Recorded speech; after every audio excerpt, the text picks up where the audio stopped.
హల్లెలూయా. చూడండి ఆమోస్ గ్రంథం, ఆమోస్ 7వ అధ్యాయము 1 నుంచి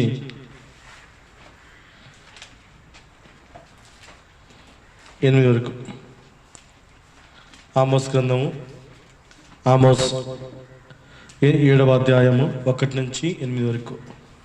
కడవరి గడ్డి మొలిచినప్పుడు ప్రభువైన యెహోవా మిడతలను పుట్టించి దర్శన రీతిగా దానిని నాకు కనబర్చెను.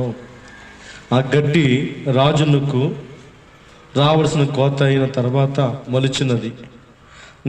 నేలను మొలిచిన ఆ పచ్చికంతయు ఆ మిడత తినివేసినప్పుడు ప్రభువైన యెహోవా, నీవు దయచేసి క్షమించుము, యాకోబు కొద్ది చిన్నము గలవాడు, అతడు ఎలాగా నిలుచును అని నేను మనవి చేయగా యెహోవా పశ్చాత్తాపపడి అది జరగదని సెలవిచ్చాను. మరియు అగ్ని చేత దండింపాలని అగ్ని రప్పించి ప్రభువైన యెహోవా దానిని దర్శన రీతిగా నాకు కనబర్చాను. అది వచ్చి అగాధమైన మహాచలమును మింగివేసి శ్వాసమును మింగి మొదలుపెట్టినప్పుడు ప్రభువైన యెహోవా, యాకోబు కొద్ది జనము గలవాడు, అతడు ఎలాగా నిలుచును అని మానివేయమని నేను మనవి చేయగా యెహోవా పశ్చాత్తాపడి అది జరగదని సెలవిచ్చాను. మరి యెహోవా తాను మట్టపు గుండు చేత పట్టుకొని గుండు పెట్టి చక్కగా కనబడిన ఒక గోడ మీద నిలబడిని ఇట్లు దర్శన రీతిగా కనబర్చను. యెహోవా ఆమోసును, నీకు కనబడిచినది ఏమని అడగగా నాకు మట్టపు గుండు కనబడుచునని నేను అంటిని. అప్పుడు యెహోవా సెలవిచ్చేది ఏమనగా, నా జనులకు ఇశ్రాయేలు మధ్యను మట్టపు గుండు వేయబోచున్నాను, నేను నిక్కాను వారిని దాటిపోవను. ఆమేన్. హల్లెలూయా. చూడండి, ఆమోస్కి పశువుల కాపరి ఆమోస్. ఎవరు? ఒక పశువుల కాపరి ఆమోస్. పశువులు మేపుతున్న వానికి దేవుడు దర్శన రీతిగా మాట్లాడుతున్నాడు. హల్లెలూయా. పెద్ద ప్రవక్తలు, చిన్న ప్రవక్తలు ఉన్నారు. ఆమోస్ చిన్న ప్రవక్త. అలా చిన్న ప్రవక్తకి 3 విధమైన దర్శనాలు కనిపిస్తూ ఉంది. హల్లెలూయా. మరి ఈరోజు దేవుడు మనతో మాట్లాడు కదా. ఈరోజు ప్రభుత్వం మనం మాట్లాడాలని, నాతో మాట్లాడు ప్రభువా, నీవే మాట్లాడుమయ్యా, తో మాట్లాడు ప్రభువా, నీవే మాట్లాడుమయ్యా, పలికితే నీవు పలికితే నాకు మేలయ్యా, నీ దర్శనమే నాకు చాలయ్యా, నీ దర్శనమే నాకు చాలయ్యా, నాతో మాట్లాడు ప్రభువా, నీవే మాట్లాడుమయ్యా.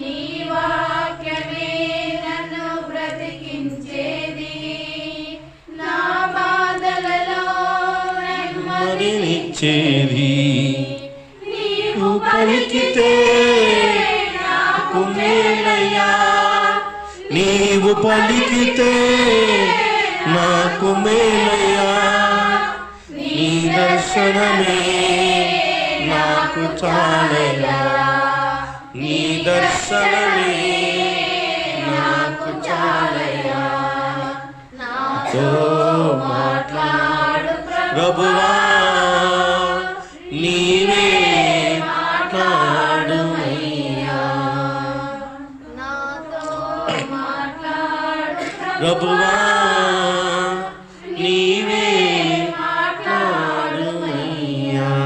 ఆమేన్, ఆమేన్. హల్లెలూయా.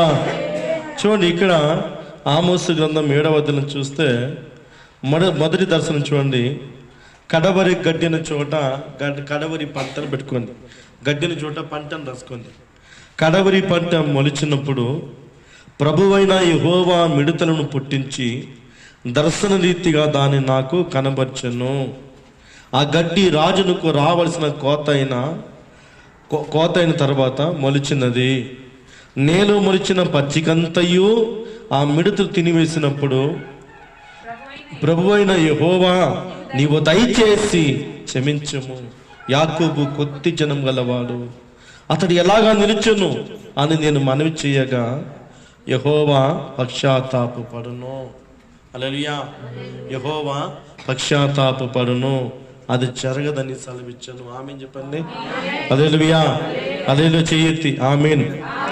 అది జరగదని యెహోవా సెలవిచ్చాను. హల్లెలూయా. మళ్ళీ రెండో దర్శనం కూడా చూడండి. 3వ వాక్యం 4 మరియు అగ్ని చేత దండింపాలని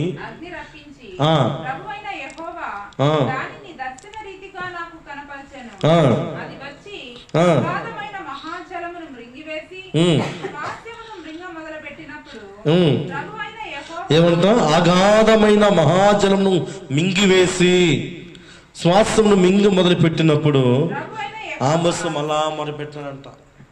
హల్లెలూయా. ఎవరు? ఈ చిన్న ప్రవక్త అయిన ఆమోసు దేవునికి మొరపెట్టినప్పుడంతా దేవుడు పశ్చాత్తాపడతాడు. ఏమని మొరపెట్టినా తెలుసిన?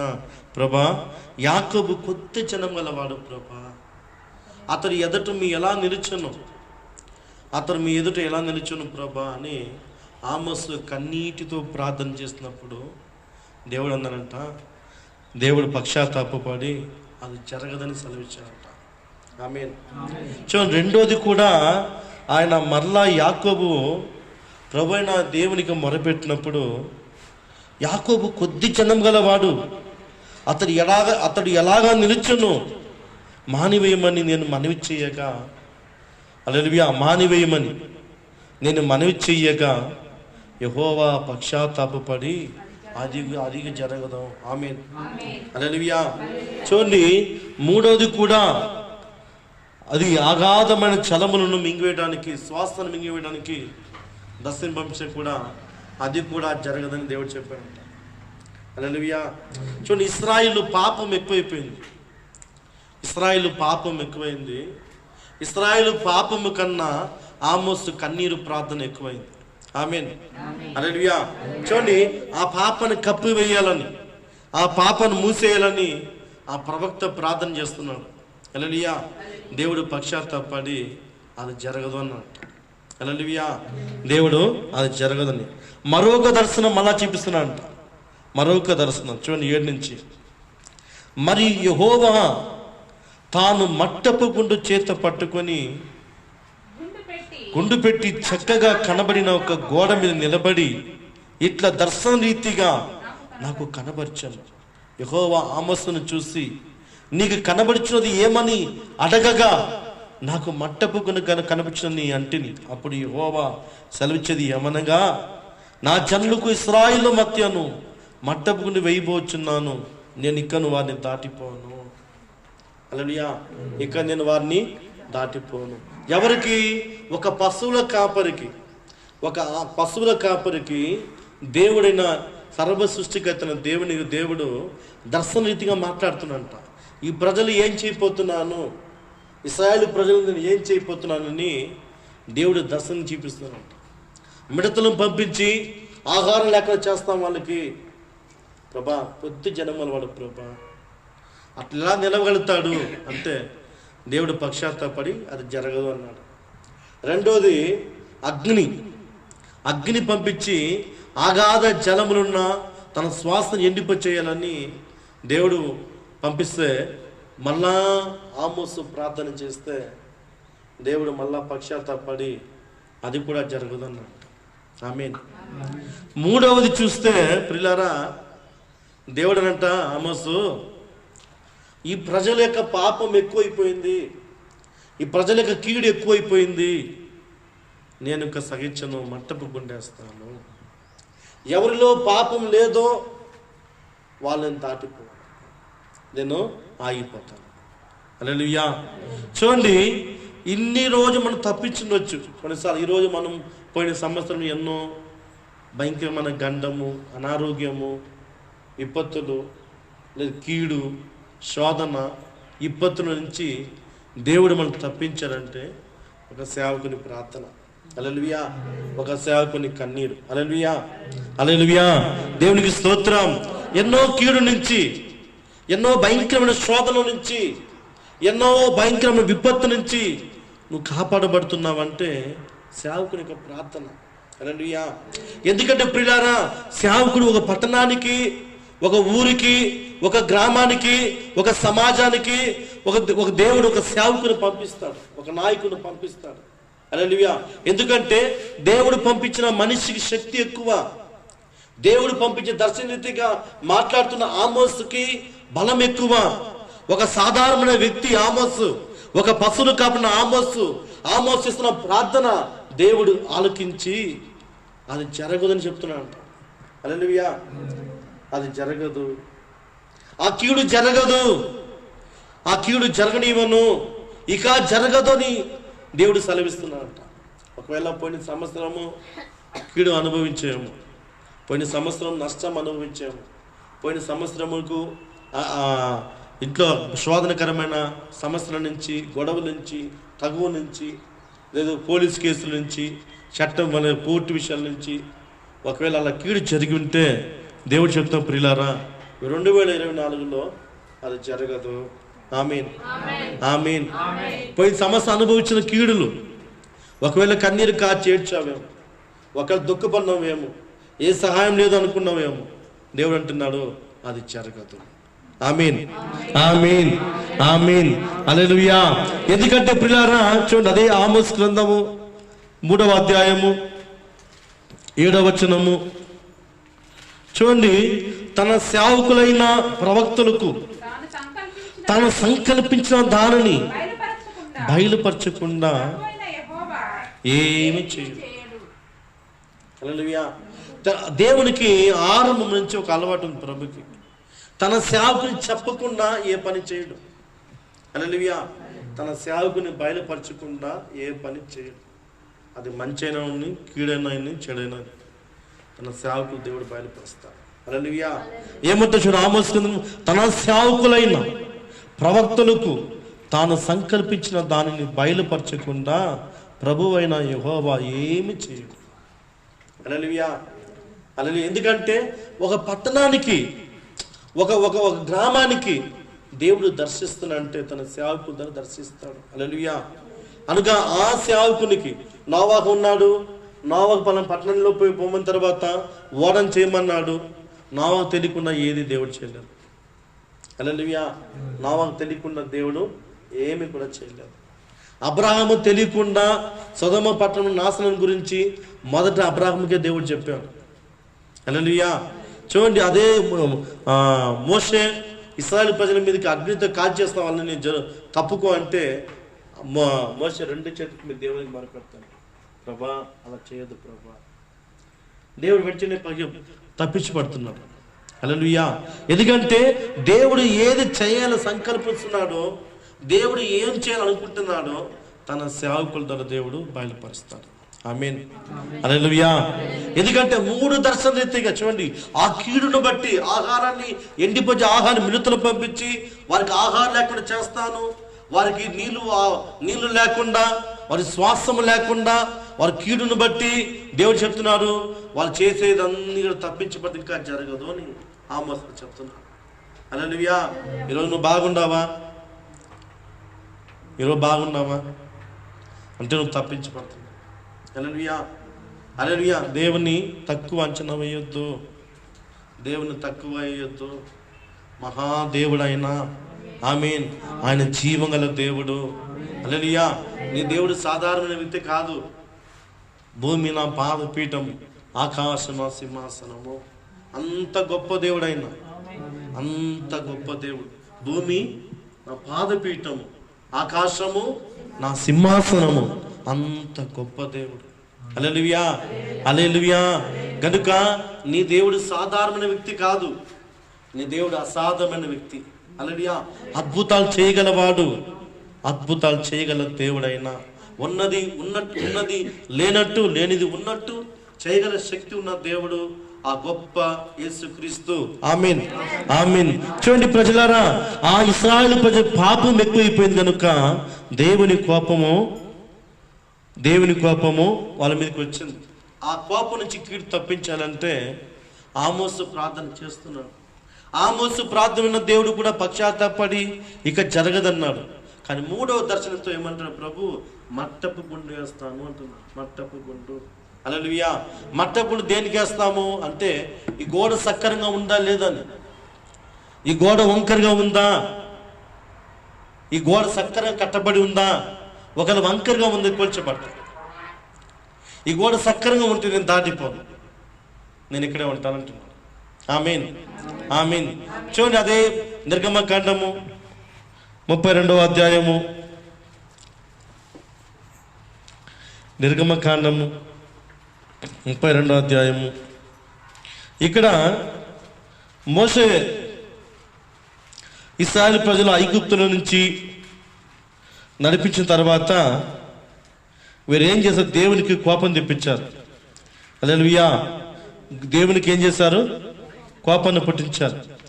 ఏం చేస్తుంటే వీళ్ళు ఐగుప్తు నుంచి, పాపం నుంచి, శాపం నుంచి వీరు విడిపించి కనాన్ దేశాన్ని నడిపించబడుతున్నారు. ఎక్కడికి? కనాన్ దేశానికి. వీళ్ళు కనాన్ దేశం పోతూ పోతూ ఏమంటున్నారంటే, మోషే ఆ సినాయి పర్వతం మీద 40 దిన ఉపవాసానికి వెళ్ళిపోయిన తర్వాత వీళ్ళు అహరోను నాయకత్వం నడుస్తున్నారు. నడుస్తూ మోషే ఎక్కడ, ఐగుప్తు విడిపించిన దేవుడు ఎక్కడ అని వాళ్ళ కమ్మల్లో, వాళ్ళకి చెవులో ఉన్న కమ్మల్లో, వాళ్ళ ముక్కులో ఉన్న బంగారు కోవిళ్ళు అని తీసి ఒక నంది విగ్రహం చేసుకున్నారంట. ఏమే? ఒక నంది విగ్రహాన్ని. ఆ నంది విగ్రహం చేసి ఇదే మన పాపం విడిపించి వచ్చింది, ఇదే మన దేవుడు అన్నారంట. దూడ చేసుకొని ఇదే మా దేవుడు అన్నారు. దేవునికి కోపం పుట్టించినారు, మహాకోపం భయంకరంగా. మోషే అంటున్నాడు, ఈ ప్రజల్ని ఏం చేయాలా? అగ్ని రప్పించి కాల్చేస్తానంట. అగ్ని రప్పించి వీళ్ళు కాల్చి నాశనం చేసేస్తాను. చూడండి, ఆ మాట ఉంది. చూడండి మాట. ప్రజలందరూ తమ చెవులనున్న బంగారు పోగులను తీసి అహరోను వద్దకు వచ్చిరి. అతడు వారి యొద్ద ఉన్న వాటిని తీసుకొని పోగలతో రూపమును ఏర్పరచి దానిని పోతపోసిన దూడగా చేసెను. అప్పుడు వారు, ఓ ఇశ్రాయేలు, ఐగుప్తు దేశంలో నుండి నిన్ను రప్పించిన నీ దేవుడు ఇదే అనిరి. అహరోను అది చూచి దాని ఎదుట ఒక బలిపీఠం కట్టించెను. మరియు అహరోను రేపు యెహోవాకు పండుగ జరుగునని చాటింపగా మరునాడు వారు ఉదయమున లేచి దహన బలులను సమాధాన బలులను అర్పించిరి. అప్పుడు జనులు తినుటకు త్రాగుటకు కూర్చుండి ఆడుటకు లేచిరి. కాగా యెహోవా మోషే. ఎవరు విడిపించారు? ఆకాశంని అగ్ని కురిపించి, మేఘస్తంభముగా, అగ్నిస్తంభముగా, మన్నాను వేసి, చేపను వేసి, మాంసాన్ని వేసి, నీళ్ళనిచ్చి అని అందరూ భద్రపరిచి వాళ్ళ అరణ్య మార్గం 40 సంవత్సరాలు నడుస్తున్న తర్వాత మార్గం మధ్యలో పోయిన తర్వాత అంటారంట, ఒక నంది దూడను చేసి ఇదే మన దేవుడు అన్నమాట. ఇదే మన దేవుడు. హల్లెలూయా. ఎందుకంటే మనుషులు ఎలా ఉన్నారంటే, కొన్ని రోజులు కొంతమంది మనుషులు ఉంటారు, ప్రభుని ఆరాధించి బోరు కొట్టేస్తుంది. అంద కదా? ప్రభుని ఆరాధించి నాకు కూడా కారు తోలుతున్నా, దాన్ని అమ్మేసి వేరే తీసుకుంటాము అనిపిస్తుంది. హల్లెలూయా, హల్లెలూయా. మీకు ఉంటుంది అట్లా, అవునా కాదా? భార్యతో కాపం చేసినా కూడా బోర్ అయిపోతుంది. కొత్త భార్య కావాలి కదా, పాత భార్యను చూసి అలవాటు అయిపోయింది. అలా కొత్త భర్త కావాలా, కొత్త భార్య కావాలా, అవునా కాదా? కొంతమంది ఉంటారులే, పైకి చెప్పలేకపోయినా మనసులో ఉంటుంది. అట్లా ఉండగా సంతోషంగా ఉంటుంది, అవునా కాదా? హల్లెలూయా. అట్లా ఇశ్రాయేలు ప్రజలు ఈ ప్రభుని ఆరాధించి వాళ్ళు బోర్ అయిపోయిందంట. ఒక కొత్త దేవుని వెతుక్కున్నారంట, ఒక కొత్త దేవుని. హల్లెలూయా. ఆ కొత్త దేవుని నువ్వు తప్పించబడతావు. నువ్వు ఇంకా ప్రపంచంలో దేవుడు ఎవరిని తెలియదు. నిజం చెప్తున్నాను, ప్రపంచంలో దేవుడు ఎవరికి తెలియదు. వాళ్ళ విశ్వాసంలో వాళ్ళ నమ్మకంలో పోతాను. నువ్వు అనుకుంటే ఇది దేవుడు, ఈ మైక్ ఇది మాట్లాడుతుంది, ఇది కూడా దేవుడు, బొట్టు పెడుతుంది దేవుడు. హల్లెలూయా, హల్లెలూయా. అతను నమ్మకంతో పోతున్నారు. హల్లెలూయా. కానీ మన ప్రభు జీవగల దేవుడు. నువ్వు ఏడుస్తా, నీతో ఏడుస్తా. నువ్వు మాట్లాడతాడు, నీతో మాట్లాడతాడు. ఆమేన్. నువ్వు మాట్లాడతాడు, నీతో ఏడుస్తాడు ఆయన కలిసి. హల్లెలూయా. నీ బాధ వినే దేవుడు ఆయన. హల్లెలూయా. అలాంటి దేవుని చూసినావు కన్నా. వాళ్ళు కన్నీరు కార్చారు. ఇశ్రాయేలు ప్రజలు 430 సంవత్సరాలు బానిస జీవితం నుంచి, పాపమైన జీవితం నుంచి, నాశనం తెగుల నుంచి వాళ్ళని దేవుడు విడిపించి తెలుసుకుని వస్తే వాళ్ళు ఒక కమ్మలు, ముక్కులను కమ్మలు, చెవులను కమ్మలు, చేతులను వేసి బంగారంతో వేసి ఒక దూడని చేసి, ఇదే మన దేవుడు, నీతో పశ్చాత్తపడుతున్న దేవుడు. నువ్వు మొరపెడుతున్నప్పుడు, నువ్వు ప్రార్థన చేస్తున్నప్పుడు ఆయన మీద కీడు రాకుండా తప్పించి పడుతున్నావు చూస్తున్నావా? అది గొప్ప దేవుడు. ఆమేన్, ఆమేన్, ఆమేన్. హల్లెలూయా, హల్లెలూయా. అలాంటి ప్రభుని విడిచిపెట్టి వాళ్ళు చిన్న ఒక దూడని చేసుకొని, ఇదే మన దేవుడు. చూడండి మన మాట 9. మరియు యెహోవా ఇట్లా ఏమంటా, నేను ఈ ప్రజలను చూచున్నాను. ఆమేన్. ఏమంటా, నిన్ను చూస్తున్నాడు, నన్ను చూస్తున్నాడు. హల్లెలూయా. ఈ ప్రజలను చూచి ఉన్నాను. ఇదిగో వారు లోబడని ప్రజలు. ఎవరు వాళ్ళు? చెప్పండి, మీ నోటితో చెప్పండి. ఎవరు వాళ్ళు? లోబడని ప్రజలు. దేవుని వాక్యానికి, దేవుని విధేయతకు, దేవుని ఆ విధేయతకు, దేవుని వాక్యానికి లోబని ప్రజలు. హల్లెలూయా. చూడండి, అవిధేయంగా ఉండడం దేవునికి ఇష్టమా? విధేయంగా ఉన్న దేవునికి ఇష్టమా? విధేయంగా ఉన్న దేవునికి ఇష్టం. లోబడే బిడ్డలు దేవునికి ఇష్టం. హల్లెలూయా. అందుకే దేవుడు మోషేతో అంటున్నాడు, నువ్వు పక్క జరుగు మోషే, ఈ ప్రజలు విడిచిపెట్టు, పక్క జరుగు. 6 లక్షల మంది నువ్వు పక్క జరుగు. ఈ ప్రజలు అవిధేయమైన ప్రజలు, వీరు లోబడిన ప్రజలు, దేవుని వాక్యం వెళ్ళని వారు, సత్యాన్ని గ్రహించలేని వారు.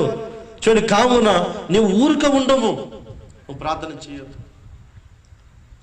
మోషే, నువ్వు ప్రార్థన చేయొద్దు. హల్లెలూయా. దానికి నా కోపం వారి మీద మండును. దేవుని కోపం వారి మీద అగ్ని నా మండుతుంది. హల్లెలూయా.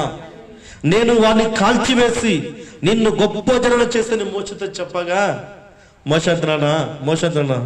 చూడండి, మోషే తన దేవుడైన యెహోవాను బతిమాలుకొని, యెహోవా, నీవు మహాశక్తి గల బహుబలం వల్ల ఐగుప్తు దేశం నుండి రప్పించిన ఈ ప్రజల మీద నీ కోపం అందని ఎలా? Question mark. ఆయన కొండలో వారిని చంపినట్లు, భూమి మీద నుండి వారిని నశింపచేనట్లు, కీడు కొరకే వారిని తీసుకుని పోనని ఐగుప్తులు ఎలా చెప్పుకోవాలని నీ కోపగ్ని నుండి మల్లుకొని, నీవు ఈ ప్రజలను కీడు చేయక దాని గురించి సంతాపపడము. నీ సేవకులైన అబ్రాహామును, ఇస్సాకును, ఇశ్రాయేలును జ్ఞాపకం చేసుకునము.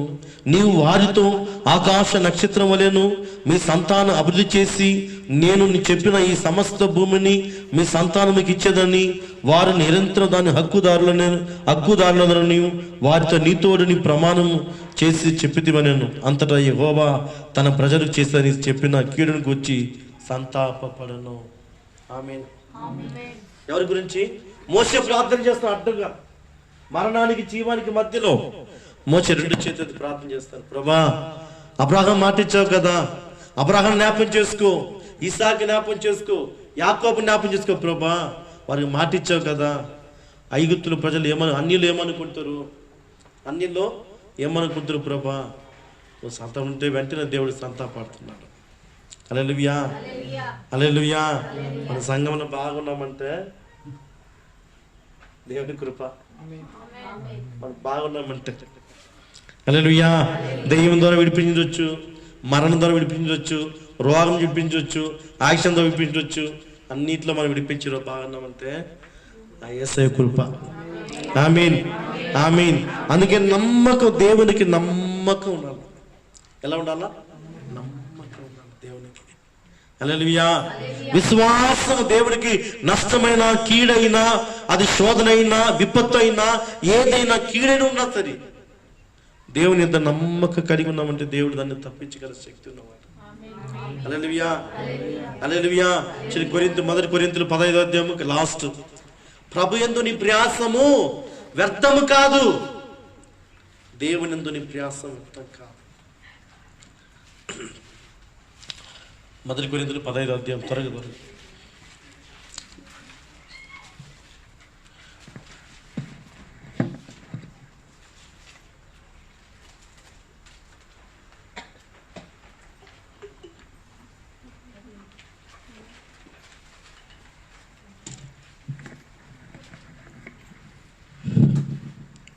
మొదటి కొరింథీయులు 15వ అధ్యాయం లాస్ట్ వచనం. ప్రభునందు నీ ప్రయాసము వ్యర్థము కాదు. హల్లెలూయా. నీ ప్రయాసం, నువ్వు దేంతో ప్రయాసపడుతున్నావు? కష్టాలతో ప్రయాసపడుతున్నావా? ఆర్థిక ప్రయాసపడుతున్నావా? నువ్వు దేవుని విషయం ప్రయాసపడుతున్నావో అది వ్యర్థం కాదు, అది వ్యర్థం అవ్వదు. హల్లెలూయా. హల్లెలూయా. అది వ్యర్థము కాదు. యెషయా 49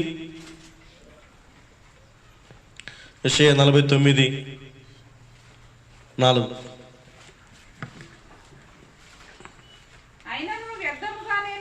ఆయనను వ్యర్థమైన కష్టపడితేని నాకు ఫలమేమీ లేకుండా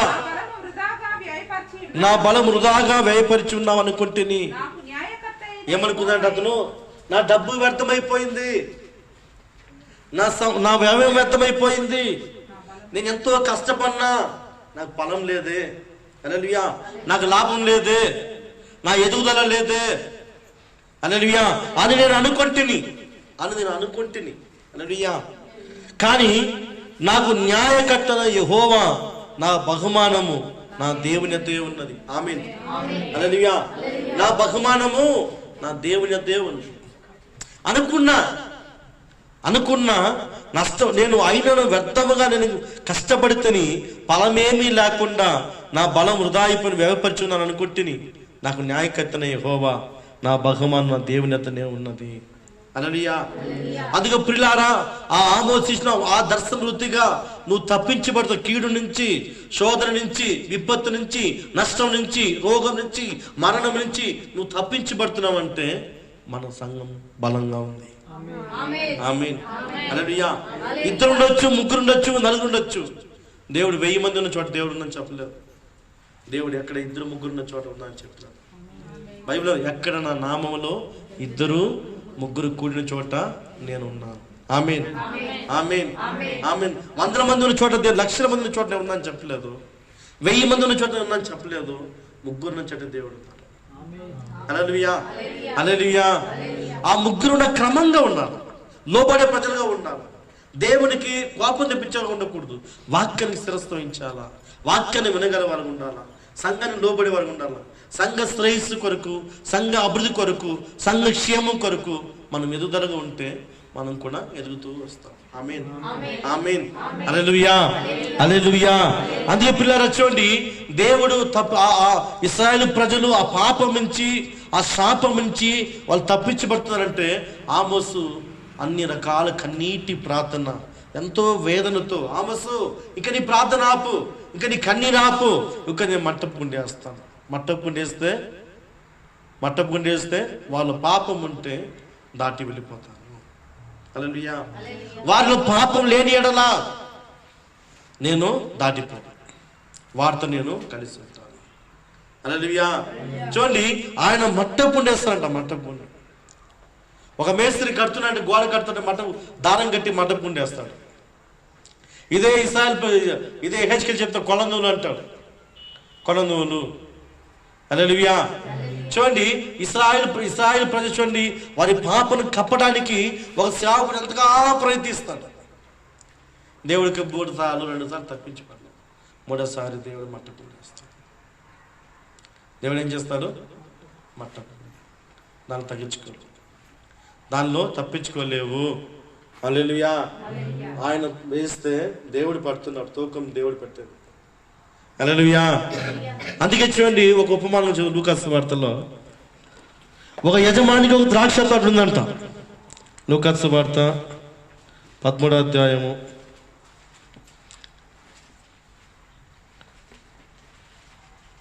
లూకాసు వార్త 13వ అధ్యాయము. దేవుని రాజ్యము ఒక ద్రాక్షతో ఆనించదు. మరియు ఆయన వారితో ఉపమానం చెప్పాను. ఒక మనుషుని ద్రాక్ష తోటలో అంజర చెట్టు ఒకటి నాటబడి ఉండను. అతడు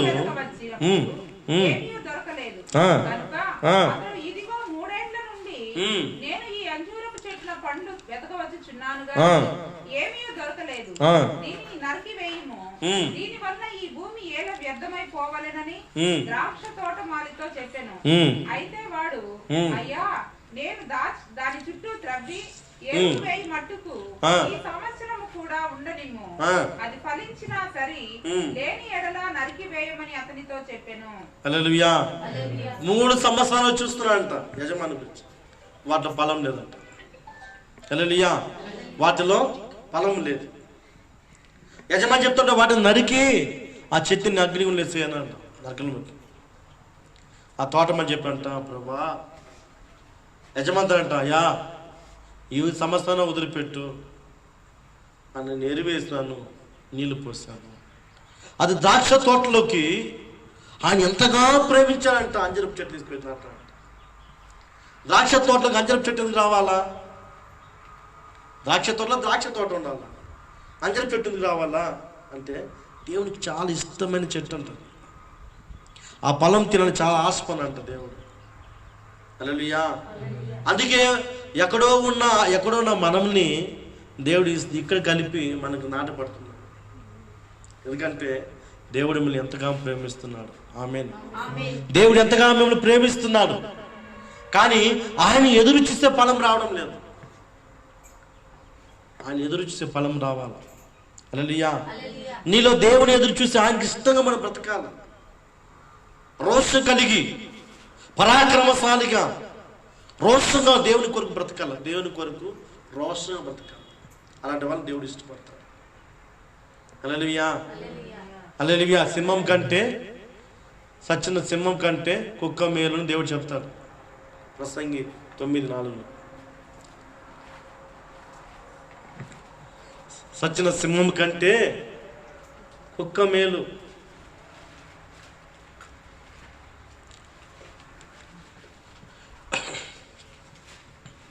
ప్రసంగి 9వ అధ్యాయం 4వ వచనం. కింద సచ్చిన సింహం కంటే, సింహం ఎవరు? సింహం ఎవరు? మనమే సింహం. హల్లెలూయా. సింహం అప్పుడు వేటాడికి పవర్ తగ్గిపోతుంది. సింహం అప్పుడు ఏమవుతుంది? పరిగెత్తలేదు, బతకమైపోతుంది సింహానికి. హల్లెలూయా. అందుకే కుక్క మేలంటాడు దేవుడు. కుక్కకి విశ్వాసం ఉంది, అవునా కదా? కుక్క విశ్వాసం ఉందా లేదా? నన్ను దేవుడు ఎప్పుడో చచ్చిపోయినాడు. ఎక్కడో పేర్లేని ఊర్లో మెడాస్ హైవే రోడ్లో చనిపోయినాడు. అక్కడెక్కడో చనిపోయిన తీసుకుని వచ్చి ఇక్కడ నిలబెట్టినాడు దేవుడు. హల్లెలూయా. ఆ విశ్వాసం. మరి మీకు చెప్పండి, మీకు చెప్పాలా? ఎక్కడో చచ్చిపోయినాడు. అందుకే సచ్చిన సింహము కంటే బ్రతికున్న కుక్క మేలంట. హల్లెలూయా. పేరుకే సింహము, సింహం ఏం లేదు. హల్లెలూయా. సింహం ప్రార్థన లేదు, సింహానికి విశ్వాసం లేదు, సింహం పడుకుంటే లేదు. హల్లెలూయా. సింహం 3 నెలలు నిద్రపోతూనే ఉంటుంది. హల్లెలూయా. హల్లెలూయా. కానీ కుక్క మేలు. కుక్క 4 ఇల్లు తిరుగుతుంది, 5 తిరుగుతుంది. ప్రభు చెప్పేసి వస్తుంది. అవునా కాదా? ప్రభు చెప్తా చెప్పదా? కుక్క 4 ఇల్లు తిరుగుతా, ఒక ఇల్లు తిరుగుతుందా? మనం ఒక ఇంట్లో ఉన్నాం కదా, 4 తిరుగుతున్నామా? దేవుని లాభంగా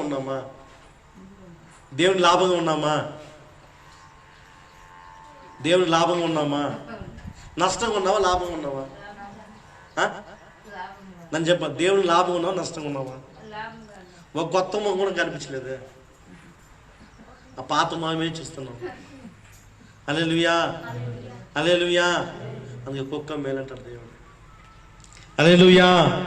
అందుకే ప్రియులారా, తప్పించబడుతున్న రోగం నుంచి, కీడు నుంచి, శోధన నుంచి, విపత్తు నుంచి, నష్టం నుంచి, వ్యాధి నుంచి, మరణం నుంచి, యాక్సిడెంట్ నుంచి, లేదు భయంకర ప్రమాదం నుంచి మనం క్షేమంగా ఉన్నామంటే ఆ మహాకృప ప్రభు. ఆమేన్. ఆ మహాకృప యేసు. ఆమేన్, ఆమేన్. దేవునికి స్తోత్రం, దేవునికి స్తోత్రం. ఎవరు నీ కొరకు ప్రార్థన చేస్తున్నారు, నీ కొరకు ప్రార్థన చేస్తున్నారు. అందుకే దేవుడు ఏ వ్యక్తితో పంపించాడో, ఏ ఆమోస్తో దేవుడు మాట్లాడుతున్నాడో, ఏ వ్యక్తిని ఏ గ్రామానికి దేవుడు దర్శిస్తాడో ఆ వ్యక్తితోనే దేవుడు మాట్లాడతాడు. హల్లెలూయా. ఊరికే మారు, ప్రజలు వచ్చి ఊరికే మారు. ఒకవైన ఒక వ్యక్తి మారుతాంటే ఊరికే మారుతారు, మారు. దేవుని కృప. హల్లెలూయా, హల్లెలూయా. గనుక నువ్వు ఎందుకు మారలేకపోయి, ఒకవేళ ఎందుకు నువ్వు మారిస్తాను వచ్చి కూర్చున్నావు అంటే దేవుని కృప, దేవుని కృప. అందుకే ఇక ఆమోసు, నీ ఏడుపు ఆపు, నీ ప్రార్థన ఆపు, నేను మట్టకుండేస్తాను. హల్లెలూయా.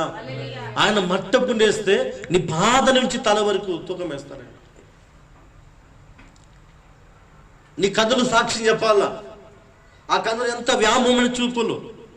నాలుక ఎవరిని చంపింది, ఎవరిని బ్రతికించింది, ఎన్ని అబద్ధ మాట నాలుక.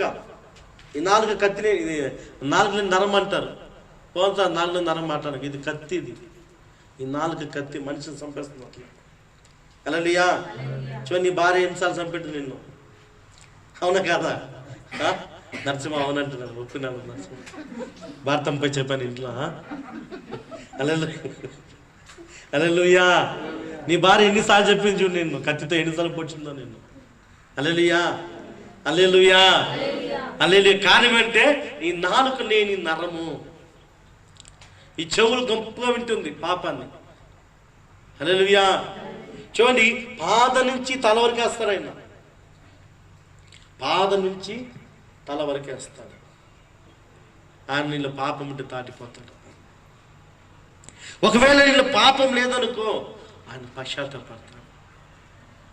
ఒక నేను దాటిపో, నీవు నా సొత్తు, నేను నీతో ఉన్నాను. ఆమేన్. నేను నీతో ఉన్నాను, నేను ఇక దాటిపో, ఇక నిన్ను దాటిపో. మరి వేస్తే అట్లా ఉంటాం దేవుని దగ్గర. ఎందుకంటే కీర్తనలు చెప్తున్నాడు, ప్రభు ముఖ దర్శనములో మన రహస్య పాపాలు కనిపిస్తుందంట. ప్రభు ముఖ దర్శనములో మన రహస్య పాపాలు కనిపిస్తుందంట. హల్లెలూయా. అందరితో వ్యాసం వేయచ్చు, దేవుని వ్యాసం ఎందుకు అవుతుందా? అవుతుందా? అందరి వేసానికి కాదు. హల్లెలూయా. ఆయన ముఖం చూస్తేనే నీ రహస్య పాపాలు తెలిసిపోతుంది. హల్లెలూయా. మరి పాద నుంచి తల వరకు పడతాడంట.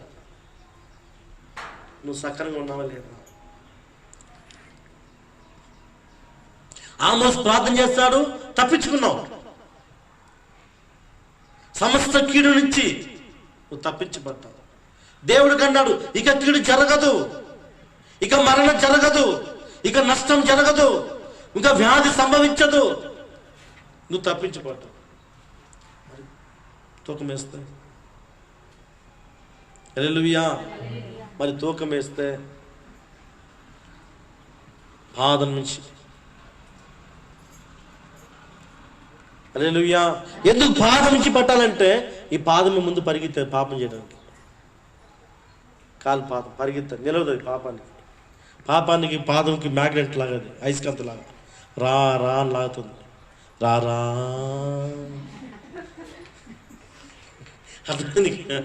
అది పాదం లాగుతుందంట పాపానికి, అయస్కాంత లాగా. హల్లెలూయా. కొట్టడానికి కూడా పరిగెత్తుంది కాలు. మందిరానికి రావాలంటే పాదం నడవు, కుంటుదనం వస్తుంది. కుంటుకొని రా చచ్చిపోతామంటే పాదం రానే రాదు, కాలు నొప్పి వస్తుంది. ఎప్పుడు లేని నొప్పి పాదం నొప్పి అప్పుడే వస్తాయి. హల్లెలూయా. ఎప్పుడు లేని వ్యాధి అప్పుడే కాలుకి వస్తాయి. హల్లెలూయా. కారణమేమి? పాద నుంచి పడతారంట మట్టపు. మట్టపు తెలిసి బొమ్మలాగా ఉంటుంది కదా, గోడ కట్టిన మేస్త్రి కడతా చూడండి, దాన్ని మట్టపు గుండు అంటారు. దాన్ని ఏమంటాము?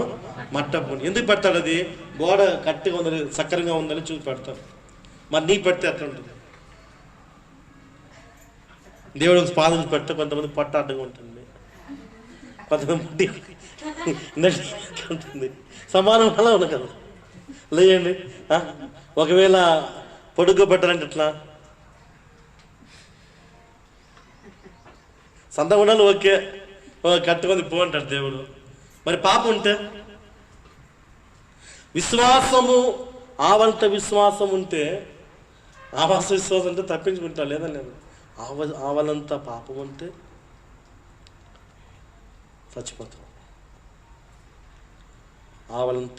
ఆవలంత పాపం మీద ఉన్నా దేవుడు దాటిపోతే మరణం. హల్లెలూయా. దేవుడు జీవగలవాడు. దేవుడు మనతో ఉంటే మరణం సంభవించదు. హల్లెలూయా. దేవుడు దాటిపోతే మరణం సంభవిస్తుంది. హల్లెలూయా. అందులో ప్రభుతో తమాసలు ఆడొద్దు, దేవునితో ఆటలాడొద్దు. దేవుడు ఆయన క్రమశిక్ష గల దేవుడు. ఎంత క్రమంగా, ఎంత భయభక్తి ఉంటో వాళ్ళని దేవుడు ఎక్కువ ప్రేమిస్తాడు. హల్లెలూయా. దేవుడు ప్రేమించే వారికి అనేకమైన నష్టం ఉంటుంది. దేవుడు ఎవరిని ఎక్కువ ప్రేమిస్తాడో దుఃఖం ఉంటుంది. దేవుడు ఎవరిని ఎక్కువ ప్రేమిస్తాడో వాళ్ళకి వేదన ఉంటుంది. దేవుడు ఎవరిని ఎక్కువ ప్రేమిస్తాడో వారి అభివృద్ధి ఉండదు. కారణం అంటే దేవుడు ప్రేమించే వానికి ఈ లోకం అన్ని విధాలుగా కట్టేసేస్తుంది. హల్లెలూయా. దేవుని మహిమ కొరకు అది నష్టాన్ని పరిస్తుంది. దేవుడు ఎవరిని ఎక్కువ ప్రేమిస్తే వాళ్ళకి దుఃఖం ఎక్కువ ఉంటుంది, వేదన ఎక్కువ ఉంటుంది. హల్లెలూయా. అయ్యో నా జీవితం ఎందుకు, అయ్యో ఈ సమస్య నాకు ఎందుకు, అయ్యో వ్యాధి లేకుండా ఎందుకు నాకు అని బాధ కలుగుతుంది. కారణం అంటే దేవుడు ప్రేమించే వానికి అనేకమైన విపత్తులు, అనేకమైన నష్టాలు కలుగుతాయి. కారణం అంటే అదన్నీ దేవుడు మరలా ఇవ్వడానికి. హల్లెలూయా. దేవుడు ఒక వ్యక్తిని జీరో చేసి హీరో చేస్తాడు, ఒక వ్యక్తిని హీరో చేసి జీరో చేయడు. దేవుడు జీరో నుంచి హీరో చేస్తాడు. ఆమేన్, ఆమేన్, ఆమేన్. హల్లెలూయా. పాపపు డబ్బానికి ఇష్టం ఉండదు, పాపపు సొమ్ము దేవుడు ఇష్టపడడు. ఆయన ఇచ్చే సొమ్ము మహిమ ఇస్తాడు. ఆమేన్. మహిమకు ఆయనే ఆధారం, కీర్తికి ఆయనే ఆధారం. హల్లెలూయా. అందుకే ప్రియులారా, అందుకే మట్టపు గుండు ఆయన వేయిపోతున్నాడు. ఏ కుటుంబంలో వేయిపోతున్నాడో, ఎవరి మీద వేయిపోతున్నాడో తెలియదు, కానీ మట్టపు గుండు వేస్తాం. 2023 ఎలా ఉన్నావో, 22 ఎలా ఉన్నావో, 21 ఎలా ఉన్నావో తెలియదు, కానీ 2024 ఇది భయంకరమైన సంవత్సరము. ఇది ప్రపంచం మర్చిపోయిన సంవత్సరం. ఇది ఈ మంత్ లోపల ఎవరెవరు వస్తారో ఎవరు ఉంటారో తెలియదు. హల్లెలూయా. ఎవరెవరు పోతారో ఎవరు ఉంటారో తెలియదు. హల్లెలూయా. ఇది భయంకరమైన సంవత్సరము. ప్రపంచం ఎవరు లేచిపోతుందో, ఏ పట్టణం లేచిపోతుందో, నీళ్ళు ఎలా కొట్టపోతుందో తెలియదు. సముద్రం ముంచుతుంది. హల్లెలూయా. సునామీ ఖచ్చితంగా ముంచిపోతుంది.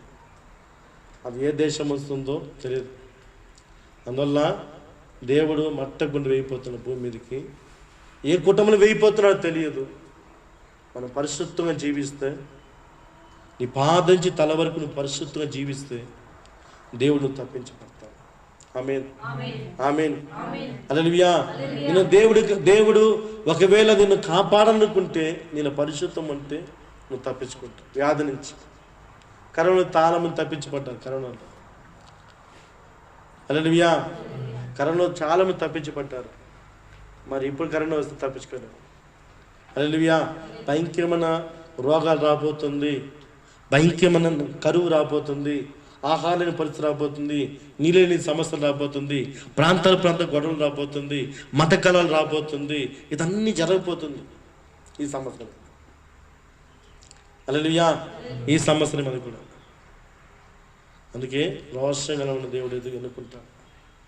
1000 మంది వచ్చినా 1000 మంది దేవునికి కావాల్సిన ఇద్దరే, 1000 మంది కాదు. హల్లెలూయా. 100 మంది వచ్చినా దానిలో రోషంగా ఎవడున్నాడో వాళ్ళని దేవుడు ఎక్కించుకుంటాడు.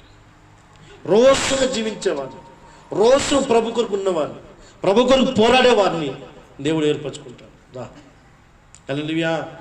అందుకే రోషం లేని వాళ్ళు వేస్ట్. అవునా కదా? రోషం లేని వాళ్ళు ఊరికే మా అమ్మగా వండి వండి చేస్తా ఉన్నాను. అవునా కాదా? దేవునికి స్తోత్రం. హల్లెలూయా. అందుకే నీ పాదము సువార్తకు ఉపయోగించు. నీలాగా నష్టపోయిన వారిని, నీలాగా ఎంతో బాధలు ఉన్న వారిని, కృంగిపోయిన వారిని, వ్యాధులు ఉన్న వారిని దేవుని సువార్త చెప్పు. ఎవరికైనా చెప్పాలి. ఏ కుటుంబాన్ని దర్శించాలా, ఈరోజు ఏ కుటుంబాన్ని చెప్పాలా, ఈరోజు ఎవరికైనా నేను యేసు ప్రభువుని చెప్పాలని నిర్ణయించుకో. స్థిరం ప్రతిష్ఠ. మోకాలు ప్రార్థనకి అనుభవం. మోకాలు దేనికి? ప్రార్థన అనుభవం. బైబిల్ అందరూ ప్రార్థన చేసి విజయాన్ని సాధించారు. ప్రార్థన. నీ మోకాలు అరిగిపోయినాను, ప్రార్థనలో బాగా నలిగిపోయినాను. హల్లెలూయా. ఈ నడుము ప్రతిష్టకు ఆధారం ఇది. నడుము దేనికి? ప్రతిష్టకు ఆధారం ఇది. దేవుని ప్రతిష్ఠించబడాలి. రోషంగా దేవుని కోసం నిలవాలని పట్టుదల కలిగి, ప్రభు కోసం నిలవాలని రోషం కలిగి ఉండాలి. హల్లెలూయా. హల్లెలూయా. చూడండి, దానియేలు అంటున్నాడు, ఆహారం నాకు రాజభవనం వచ్చే ఆహారం కన్నా కొంచెం వెజిటేబుల్ ఆహారం అంటే మజ్జిగ అంటే చాలా అంటాడు. రాజభవనం 180 ఐటమ్స్ వస్తాయి ఆహారం. అది తింటే నా ప్రార్థన జీవితం ఏమవుతుందేమో, నా ఆత్మీయ జీవితం ఏమవుతుందేమో. దాని అంటాడు, అయ్యా రాజుది అంటాడు, కొంచెం ఆహారం చాలు వద్దు. ఒకళ్ళు ఎక్కువ తిన్నాడల్లా నాకు నిద్ర వచ్చి నా ఆత్మీయ జీవితం పాడైపోతుందేమో. హల్లెలూయా. కొంతమంది రాత్రులు ఏం చేస్తారు, బిర్యానీ బాగా తిని బాగా వర్కులు పెట్టి నిద్రపోయి, దేవుడు పోయినా మనకేమో, నా కడిపే దేవుడు. హల్లెలూయా. ఏమే నా కడిపే దేవుడు. వర్కులు పెట్టి నిద్రపోయాడు. పొద్దున వచ్చి దేవుడు ఎక్కడ? పొద్దున నీవే నా దేవుడు ప్రభా, నువ్వు ఎక్కడున్నా నాయనా? వస్తాడు దేవుడు? వస్తాడా? కీర్తన గారు అంటున్నాడు, యెహోవా నీవే నా దేవుడు ప్రభా, వేకుజాము నన్ను వెతుకుతున్నావు, వేకుజామును వెతుకుతున్నావు. హల్లెలూయా. అలా పొద్దున వెతకాల్సి వస్తుంది దేవుని పోయి. రాత్రి తిని మర్చిపోతే పొద్దున పోయి వెతకాలి దేవుడు ఎక్కడున్నాడు అని. హల్లెలూయా. అందుకే ప్రియులారా, నీ హృదయం ఆత్మ దేవునికి సమర్పించు. నీ హృదయం ఈ మనసులో ఎవరికో చూపిస్తావు. వాడు డబ్బులు తీసుకొని డ్యాన్స్ ఆడేవానికి, సినిమా యాక్టర్లకి, హీరోయిన్లకి, వానికి రాజకీయ నాయకులకి, వానికి చేయకపోతే డబ్బు రాదు. వారిని హృదయం చోటిస్తావు. నిన్ను కాపాడే దేవుడు, నిన్ను రక్షించే దేవునికి ఈ హృదయం చోటు. నా కుమార్తె నీ హృదయం చిన్న స్థానం నాకు ఇస్తావా? ఆకాశ పక్షులకి గూడు ఉంది కానీ మనిషి కుమారునికి గూడు లేదు. హల్లెలూయా. హల్లెలూయా. చూడండి, ఈ నాలుక ఎన్నో అబద్ధం అంటుంది, ఎన్నో అబద్ధాలు మాట నాలుక. ఈ కళ్ళు వ్యామోహమైన చూపులు, వ్యామోహమైన ఆలోచనలు. హల్లెలూయా. ఎన్నో శరీర తలంపులు, శరీర ఇచ్చారు ఈ కంట్లో. నీ ఆలోచన ఎలా ఉంది? అందుకే మట్టి గుండేస్తే తగులుకుంటావు. నీ హృదయం నుండి తెలియదు అనుకో, దేవుడు తెలుసు.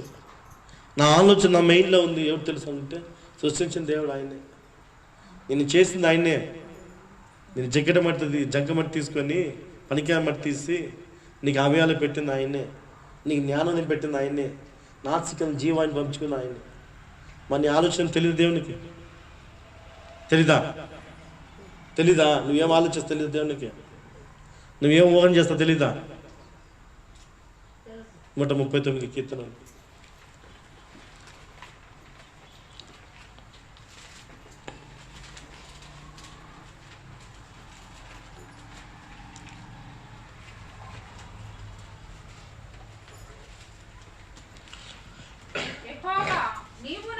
యెహోవా నీవు నన్ను పరిశోధించి తెలుసుకొని ఉన్నావు, నేను లేచుట నీకు తెలియను. ఆమేన్.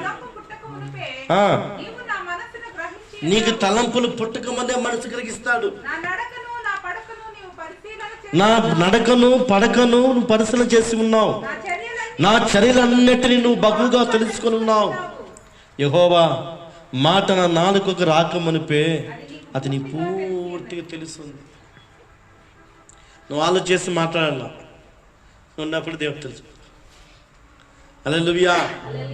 ఎంత గొప్ప దేవుడు ఆయన, ఎంత గొప్ప దేవుడు. హల్లెలూయా. ఎంత గొప్ప దేవుడు, ఎంత మంచి దేవుడు, సర్వశక్తి గల దేవుడు ఆయన. ఆయనకి మహిమ కలుగును గాక. అందుకే ఈ సంవత్సరం చాలా డేంజరు, భయంకరమైన దినం రాబోతుంది, దుర్దినం రాబోతుంది. ఇప్పటికైనా మారండి, ఇప్పటికైనా విశ్వాసం ఉండు, దేవుని దగ్గర నమ్మకం ఉండు, ప్రార్థన పూర్వకం ఉండు. దేవుడు నిన్ను కాపాడుతాడు. హల్లెలూయా. దేవుడు మనల్ని రక్షించేవాడు. హల్లెలూయా. దేవుడు కాపాడేవాడు. హల్లెలూయా. ఆయన మరిచే దేవుడు కాదు. దేవుడు చేసిన మేలు అందరూ కూడా మర్చిపోడు. హల్లెలూయా. ఆయన కృపగల దేవుడు. దేవునికి స్తోత్రం, దేవునికి స్తోత్రం. అందుకే కీడు నుంచి, శోధ నుంచి, విపత్తు నుంచి, నష్టం నుంచి నువ్వు తప్పించబడుతున్నావంటే మన ప్రభు యేసుక్రీస్తు ఆ 24 మంది సంఘం పెద్ద సభలో రక్తం కారుతూ ముళ్ళు కిరీటం మీద రూపం మారిపోయి వికారమైన ఉన్న దేవుడు ఆయన చేతి రక్తం పెట్టాడు. తండ్రి, మరో సంవత్సరం అవకాశం ఇవ్వు, మరొక సంవత్సరం అవకాశం చూస్తాము, మారుతారు అని దేవుడిని కొరకు మొరపెడుతున్నాడు. ఆయన రూపం పోయి ఎంత అందగాడు యేసుక్రీస్తు. ఆయన 10,000 మంది నా ప్రియుడు అందగాడని చెప్పిన ఆయన అందం పోయి, రూపం పోయి, ఆయన చాలా భయంకరంగా, ఘోరంగా ఆయన వికారంగా ఉన్నాడట. మొహమంతా మేకులతో కొట్టబడి, మొహం మీద ఉమ్మి వేసి, వీపులో ఉన్న మాంసం అన్ని కింద పడిపోయి ఆయన తండ్రి అయిన దేవుని దగ్గర మొరపెడుతున్నాడు. నీ కోసం, నా కోసం దేవుడు మొరపెట్టే కారణం తెలిసిన మనము మారుతామని దేవుడు ఇష్టపడుతున్నాడు. హల్లెలూయా. దేవుడు మనం మారిపోతున్నామని దేవుడు ఇష్టపడుతున్నా కనుక మనం మారుతాము. హల్లెలూయా. ఊరికే ఆదివారం వచ్చి చెప్పలు తట్టి స్తోత్రం దేవా స్తోత్రం అని 2 మాటలు మాట్లాడుకొని వచ్చి ఆధారానికి వచ్చి ప్రభా స్తోత్రం అంటే నువ్వు ఆధారం ఏమేమి చేసినావు అన్నీ దేవుని తెలుసు. హల్లెలూయా. నటన వద్దు, నీతిగా, యథార్థంగా, సత్యంగా ఉంటాం దేవుని దగ్గర. ఆమేన్, ఆమేన్. దేవుడి మీరు మార్చును గాక, దేవుడి మీరు మార్చును గాక. దేవునికి స్తోత్రం. దేవుని వాక్యం దీవించును గాక. హల్లెలూయా, హల్లెలూయా. చిన్న పాటలు పాడుకొని కాంగ్రెస్ నేర్చుకుంటాం.